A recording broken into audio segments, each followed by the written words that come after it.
Boa noite a todos. Que possamos então continuar em sintonia com o nosso Mestre Jesus e aproveitar esse ambiente de paz e de gratidão e de carinho que sentimos aqui e vibrarmos realmente em gratidão quando nós lembramos no tema de hoje os 154 anos do Consolador Prometido, que é a doutrina espírita. E o melhor para a gente poder falar desse tema seria poder vivenciar um dia na vida do codificador de Allan Kardec. E é isso que nós nos propomos a fazer através de uma história que nós vamos trazer, que é narrada no livro O Espírito da Verdade, pelo espírito Hilário Silva. É essa história que nós vamos falar. Esse livro tem diversos autores e foi psicografado por Francisco Cândido Xavier e Valdo Vieira. Então, vamos começar a nossa narrativa. Boa noite.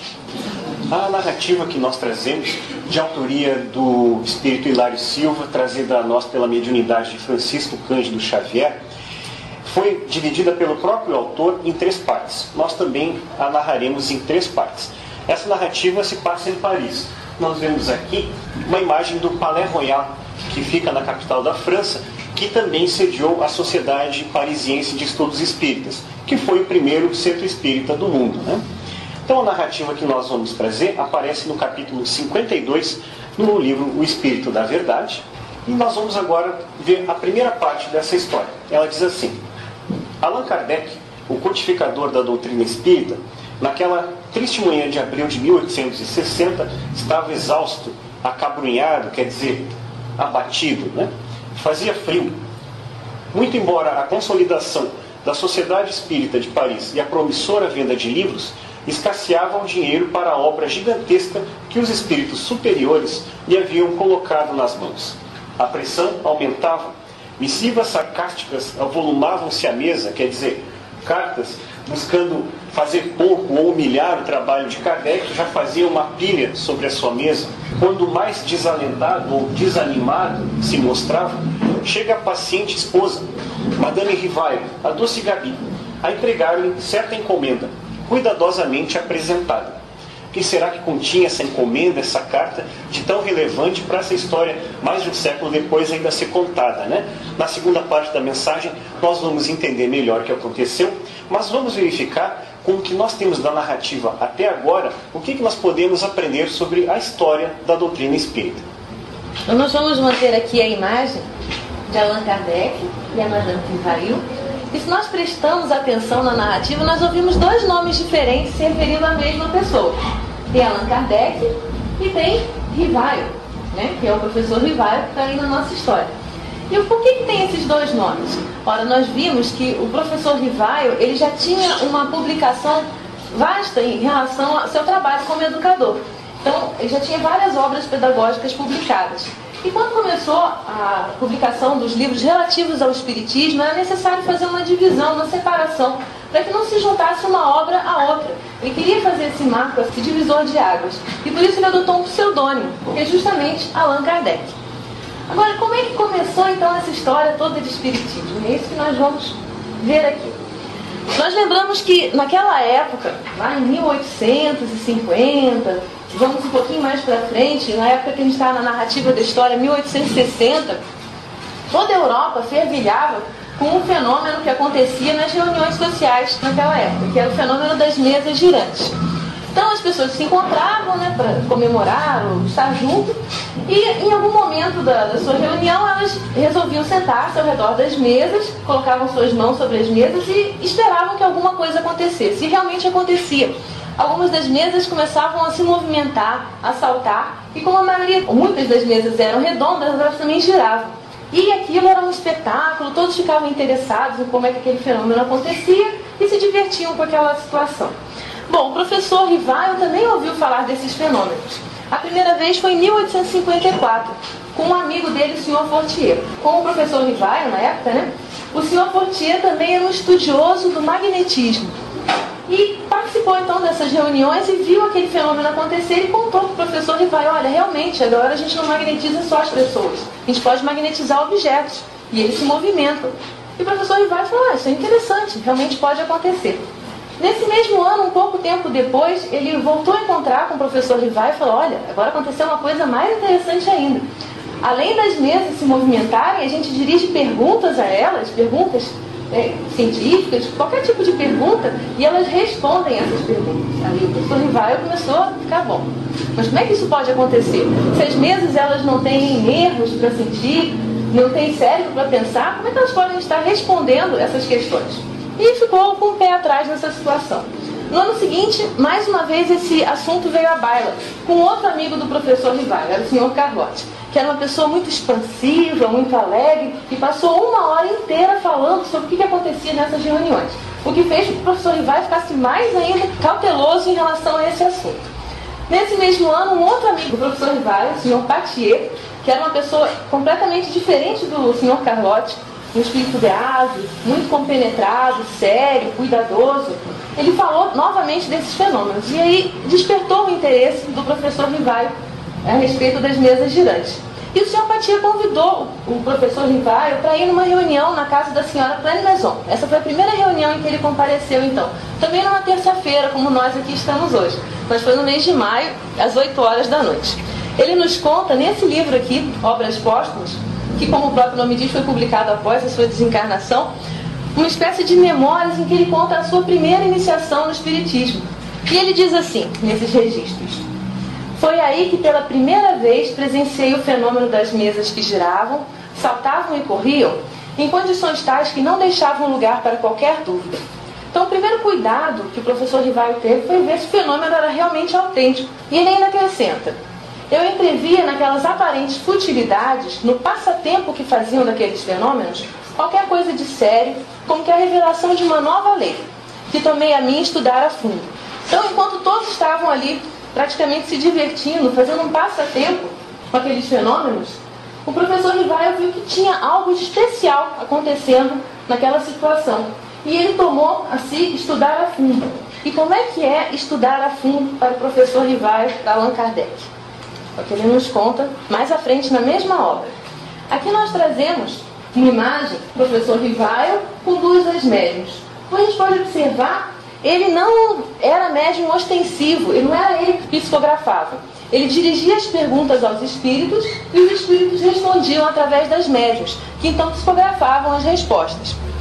E ele diz que levava para cada reunião dessas uma série de questões preparadas e metodicamente dispostas.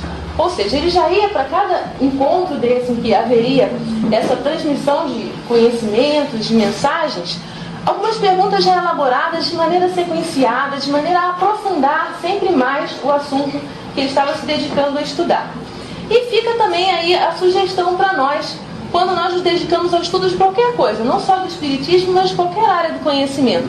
Que é sempre bom nós nos prepararmos para aproveitar as oportunidades que nós temos de melhorar o nosso conhecimento. Se a gente puder estudar antes, saber do assunto, a gente vai poder aproveitar muito melhor aquele momento que nós vamos estudar, né? Ele complementa, então, no mesmo livro: eu, a princípio, cuidar apenas de instruir-me.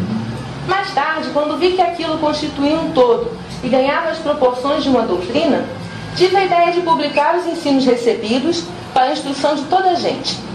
Foram aquelas mesmas questões que, sucessivamente desenvolvidas e completadas, constituíram a base de O Livro dos Espíritos. Nessa passagem que ele nos traz, a gente também pode observar algumas coisas interessantes. A primeira delas é que ele estava ali para instruir-se. Ele não estava só passando tempo com outras pessoas, ele estava querendo aprender. Mas ele não estava aprendendo só para ele. Ele viu que aquilo ganhava a proporção de uma doutrina e que era útil, então, para os outros. E que ele teve, então, a ideia de publicar esses ensinos para a instrução de toda a gente. É mais uma característica que a gente vê da própria gentileza, da generosidade, da bondade de Kardec para com todas as pessoas, porque elas também pudessem se beneficiar daquele conhecimento que ele estava tendo em mãos. E ele nos esclarece também que esse livro, o primeiro livro da codificação, o Livro dos Espíritos, foi publicado em 18 de abril de 1857, ele é composto por essas perguntas que ele foi fazendo e foi desenvolvendo. Então, tem as perguntas formuladas por Kardec, a resposta que os espíritos deram, e algumas dessas questões aí no comentário de Kardec, esclarecendo um pouco mais essas respostas e ajudando o nosso estudo. Continuando, então. Nós chamamos Kardec de o codificador. Mas o que isso significa, afinal? O que significa codificador? Bom, lá no dicionário a gente vê que codificar significa reunir em código as leis, ou seja, deixar as leis de um modo organizado para que a gente possa consultar e também dar cumprimento a elas. E Kardec, como codificador, ele reuniu e arrumou e organizou quais leis? Não são as leis que a gente conhece todo dia, que a gente vê nos nossos códigos, que a gente está habituado a usar. Por exemplo, Código Nacional de Trânsito, Código Civil. Não são essas leis. São justamente as leis ligadas à parte espiritual. São as leis morais. E essas leis, então, arrumadas, codificadas, montaram o corpo de doutrina que a gente tem da codificação. Então, codificador é a palavra que a gente usa para dizer aquele que codifica, aquele que organiza e reúne essas leis de modo que fique acessível a todos. E como é que foi o trabalho, então, do codificador de Allan Kardec? Nós temos aqui um breve resumo das etapas que ele seguiu. Primeiramente, a observação dos fatos. Ele ia para aquelas reuniões sem ideias preconcebidas, sem achar que eram os espíritos que estavam movendo as mesas, simplesmente observava e daí ia tirando as suas conclusões. Comparação dos resultados. Ele registrava também esses resultados para poder fazer essa comparação. Deduzia as consequências daqueles fenômenos que ele observava. Ordenação e sistematização de todo o material colhido.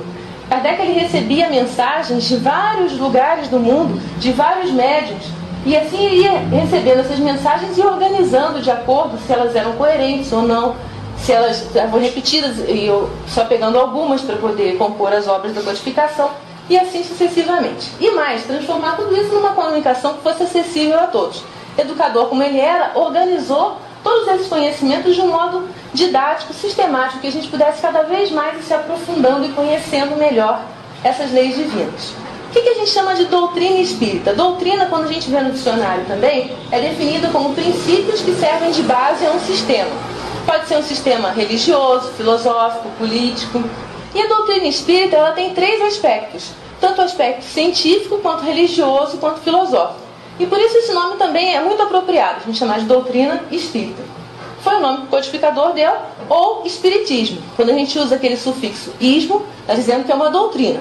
Então, espiritismo, doutrina dos espíritos.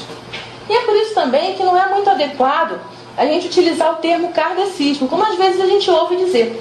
Por quê? Porque se a gente diz kardecismo, a gente está dizendo ismo, doutrina de Kardec. E a doutrina é de Kardec? Não. Ele teve um trabalho enorme para poder codificar e trazer essa doutrina para que nós pudéssemos estudar de uma maneira mais organizada todos esses conhecimentos que sempre estiveram disponíveis para a humanidade. Mas a doutrina é dos espíritos. Por isso a gente chama de espiritismo e não de kardecismo. Continuando, vamos agora falar da própria codificação, que está fazendo então aniversário, né, 154 anos, que a gente conta a partir da publicação de O Livro dos Espíritos. A codificação espírita era composta por esses 5 livros que nós encontramos aqui, que estão descritos aqui também. O primeiro deles é o Livro dos Espíritos, publicado em 1857, que é a base de toda a doutrina. Depois, os outros livros, a gente pode observar que são desenvolvimentos de algumas partes específicas do Livro dos Espíritos. Por exemplo, em 1861, publicação do Livro dos Médiuns, que esse ano completa 150 anos, é o desenvolvimento da segunda parte do Livro dos Espíritos, que trata do mundo espírita ou mundo dos espíritos. Em 1864, publicado o Evangelho segundo o Espiritismo, que já é o desenvolvimento da terceira parte do Livro dos Espíritos, que fala das leis morais. Em 1865, a publicação de O Céu e o Inferno, que vai fazer o desenvolvimento da quarta parte do Livro dos Espíritos, das penas e gozos terrenos e futuros. E em 1868, a publicação da Gênese, que vai ampliar os nossos conhecimentos da primeira parte do Livro dos Espíritos, que fala das causas primárias. Então a gente vai estudar mais sobre Deus, sobre a formação do universo e também dos milagres e predições do Evangelho. Existem essas obras, mas a gente pode encontrar também essas obras aqui, publicadas por Allan Kardec, que também complementam o nosso estudo. A primeira delas é a Revista Espírita. A gente colocou aqui o ano em que ela começou a ser publicada, era uma publicação mensal. E nessa Revista Espírita, Kardec publicava as cartas, o comentário a essas cartas, e fazia outros aprofundamentos, outros estudos, que depois foram até utilizados, muitos deles, para a composição do Céu e Inferno e da Gênese. Então também é uma obra muito útil para a gente poder se aprofundar no estudo do Espiritismo.